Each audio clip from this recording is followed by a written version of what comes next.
Hello my sweetest friends, how is life.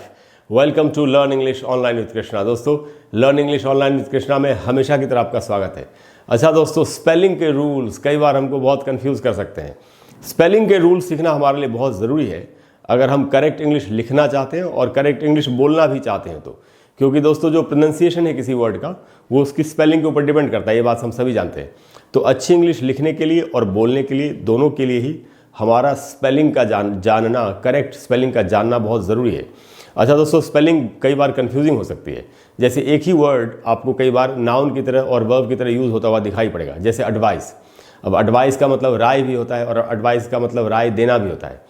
तो अगर ये एक ही वर्ड है तो जब नाउन की तरह यूज़ होगा तो इसकी एंडिंग क्या होनी चाहिए, और यही वर्ड अगर वर्ब की तरह यूज़ होगा तो उसकी एंडिंग क्या होनी चाहिए। दोस्तों, ये बातें जानना हमारे लिए बहुत ज़रूरी है। आज की क्लास में हम यही स्पेलिंग के रूल सीखेंगे कि किस वर्ड के लिए कौन सा रूल चलता है। बहुत सारे रूल्स हैं दोस्तों, उनमें से आज जो मेजर रूल्स है वो मैं कवर कर रहा हूँ। काफ़ी इन्फॉर्मेटिव और यूजफुल वीडियो है आपके लिए। आपको एंड तक इसको देखना चाहिए और हर रूल को ठीक से सीख लेना चाहिए। तो जो टॉपिक है दोस्तों हमारा वो है रूल्स ऑफ स्पेलिंग, स्पेलिंग के नियम। अच्छा दोस्तों, मैं जो आपसे कह रहा था कि एक ही वर्ड अगर नाउन भी हो वर्ब भी हो तो कब वो सी से ख़त्म होता है, कब वो एस से ख़त्म होता है, यही पहले सीख लेते हैं। ये पहला रूल है दोस्तों। तो सी और एस दोनों में से कौन सा यूज़ करें, तो इसका क्या नियम है वो ज़रा सीख लेते हैं। नियम ये है दोस्तों, रूल, कि when the noun and verb are similar, जब एक ही वर्ड नाउन की तरह भी यूज़ होता हो और वर्ब की तरह भी यूज़ होता हो, यानी वो एक ही वर्ड है, सिमिलर है, एक ही जैसा है।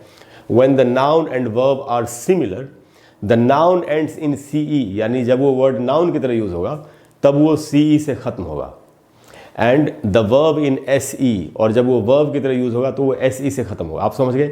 एक ही वर्ड अगर है, सिमिलर वर्ड है, नाउन की तरह भी यूज़ हो सकता है, वर्ब की तरह भी यूज़ हो सकता है, तो जब वो नाउन की तरह यूज़ होगा तो वो सी से ख़त्म होगा, और वही वर्ड जब वर्ब की तरह यूज़ होगा तो वो एस से ख़त्म होगा।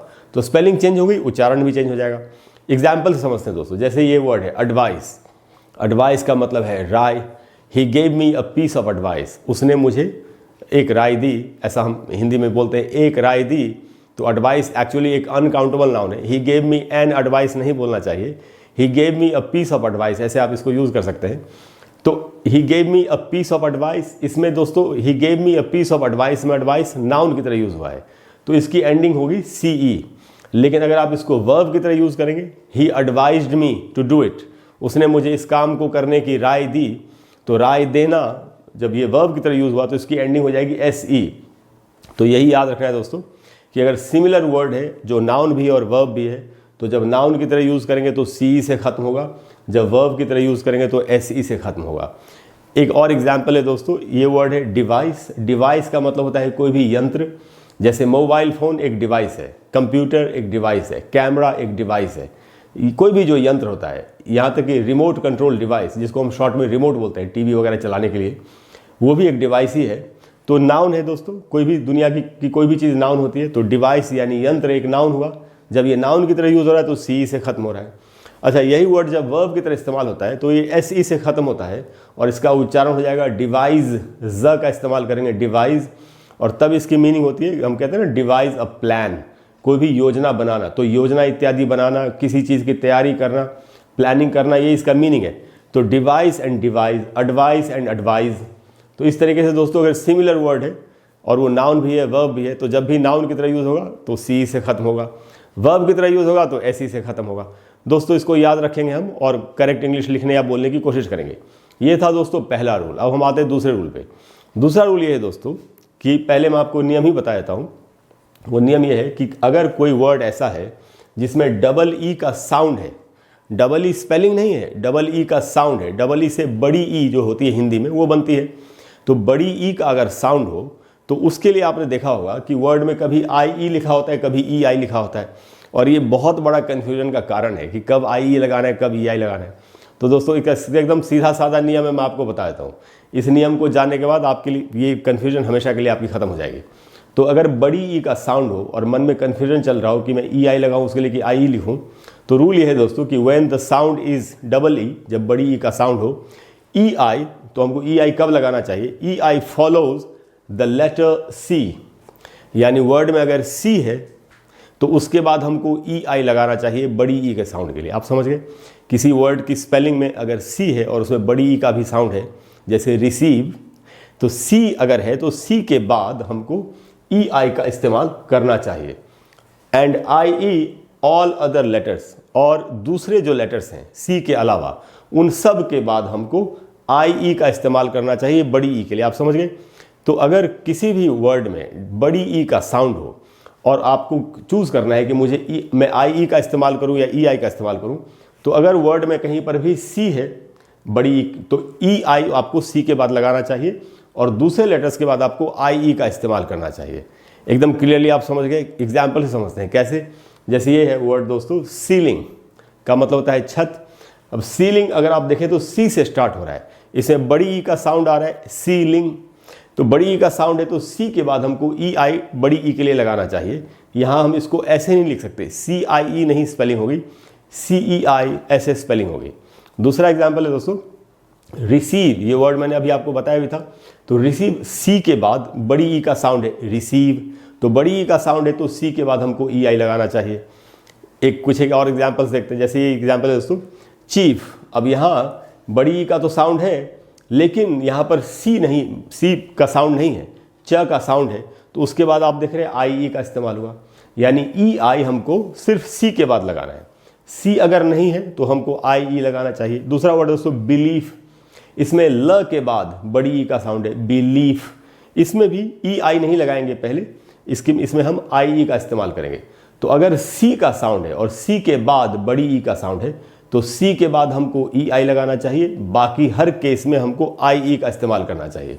आप समझ गए? लेकिन दोस्तों हम सभी जानते हैं कि इंग्लिश जो है वो एक्सेप्शन से भरी हुई है। इंग्लिश में बहुत सारे अपवाद हैं, तो इस नियम के कुछ अपवाद हैं, एक्सेप्शंस हैं, वो मैं आपको बताया तो मैंने यहाँ पर लिख दिया है। तो ये दोस्तों एक्सेप्शंस दोस्तों जैसे ये वर्ड है सीज। अब इसमें बड़ी ई का साउंड है लेकिन ये एस से शुरू हो रहा है, फिर भी इसके बाद ई आई लगा है जैसे सी के बाद लगता है, तो हम इसमें कुछ नहीं कर सकते। ये एक्सेप्शंस हैं, ये हमको याद रखने चाहिए। ये ज़्यादा वर्ड्स नहीं है इसलिए आपको ज़्यादा दिक्कत नहीं होगी। एक वर्ड है दोस्तों वियर्ड। वियर्ड का मतलब होता है विचित्र, अजीब। वियर्ड में भी अब आप देख रहे हैं डब्ल्यू के बाद ई आई का इस्तेमाल हुआ है, जो कि नियम के अनुसार सी के बाद होना चाहिए था, तो ये एक एक्सेप्शन है। उसका दोस्तों लीजर या लेजर भी पढ़ते हैं इसको, तो यहाँ भी एल के बाद ई आई का इस्तेमाल हुआ है जो एक्चुअली सी के बाद होना चाहिए था, तो ये भी एक एक्सेप्शन है। और दूसरा वर्ड है दोस्तों नीदर या नाइदर, दोनों ही पढ़ते हैं इसको। तो एन के बाद ई का अगर साउंड है, नीदर अगर पढ़ रहे हैं तो एन के बाद ई आई का इस्तेमाल हुआ है जो सी के बाद होना चाहिए था। तो ये दोस्तों ये वर्ड्स एक्सेप्शन है इस रूल के, बट ये 4 ही वर्ड्स हैं। इनके अलावा आपको रूल का पता चल ही गया, तो 99.9% केसेस में ये रूल्स काम करेंगे। ये था दोस्तों दूसरा रूल। अब हम आते हैं दोस्तों तीसरे रूल पे।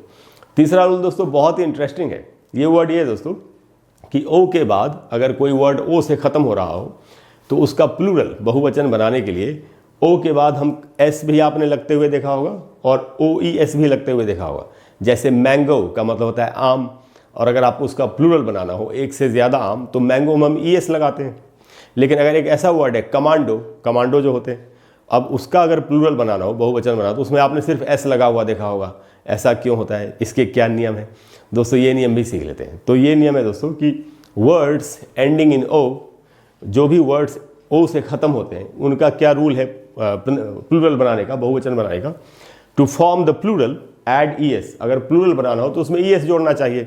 जनरल रूल तो दोस्तों यही है कि वर्ड्स एंडिंग इन ओ, जो भी वर्ड्स ओ से ख़त्म होते हैं, टू फॉर्म द प्लूरल, उनका प्लूरल बनाने के लिए ऐड ई एस, उनमें ई एस जोड़ना चाहिए।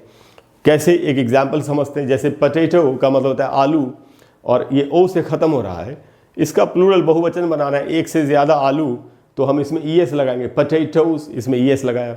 वैसे दोस्तों हीरो, वीर या बहादुर को हीरो कहते हैं। जैसे शिवाजी महाराज या महाराणा प्रताप, ये सब हीरो थे हमारे देश के। तो हीरो अगर वर्ड है, हीरो जिसका मतलब है वीर या बहादुर, इसका प्लूरल बनाना हो तो इसमें ई एस लगाए, हीरोज़। तो ये तो दोस्तों जनरल नियम है। लेकिन जब ओ से ख़त्म हो रहा हो वर्ड और उसमें सिर्फ एस लग रहा हो तो ऐसा क्यों होता है, तो दोस्तों वो एक्सेप्शंस हैं, वो भी सीख लेते हैं कि इस नियम के अपवाद क्या क्या है, कब एस लगता है। तो दोस्तों कुछ एक रूल्स जो बहुत इंपॉर्टेंट है मैंने लिखे हैं।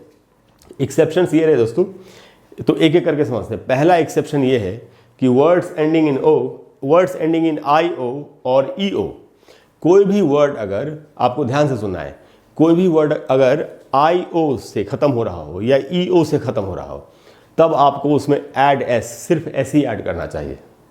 कोई भी, जैसे मैंगो में तो वो GO से ख़त्म हो रहा है, तो उसमें तो रूल लगा ES वाला जो जनरल रूल है। अब क्या कहा जा रहा है कि कोई भी वर्ड अगर IO या EO से ख़त्म हो तो उसमें आपको सिर्फ S जोड़ना है। कैसे? एग्जाम्पल समझते हैं। जैसे एग्जाम्पल है दोस्तों स्टूडियो। अब स्टूडियो को अगर आप ध्यान से देखें तो ये IO से ख़त्म हो रहा है। हाँ, तो हमारे नियम के मुताबिक जो एक्सेप्शन है इसमें सिर्फ S लगना चाहिए। तो स्टूडियो में दोस्तों सिर्फ S लगा है, स्टूडियोज़, इसमें ES नहीं लगेगा। दूसरा जो एग्जाम्पल है वो है रेशियो। रेशियो का मतलब होता है अनुपात। मेरे ख्याल से मैथमेटिक्स में इसकी पढ़ाई होती है। तो रेशियो IO से ख़त्म हो रहा है, तो एक्सेप्शन का जो रूल है उसके मुताबिक इसमें सिर्फ S लगेगा। तो दोस्तों इसमें सिर्फ S लगा है, रेशियोज़। वैसे दोस्तों कैमियो, ये EO से ख़त्म हो रहा है।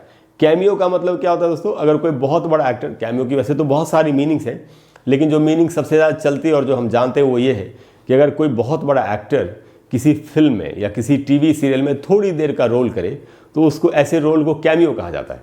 तो ये EO से ख़त्म हो रहा है। इसका अगर बहुवचन यानी प्लूरल बनाना हो तो इसमें हम सिर्फ S ऐड करेंगे, ऐसा रूल हमसे कह रहा है। तो दोस्तों इसमें सिर्फ S लगा के प्लूरल बनाए, कैमियोज़।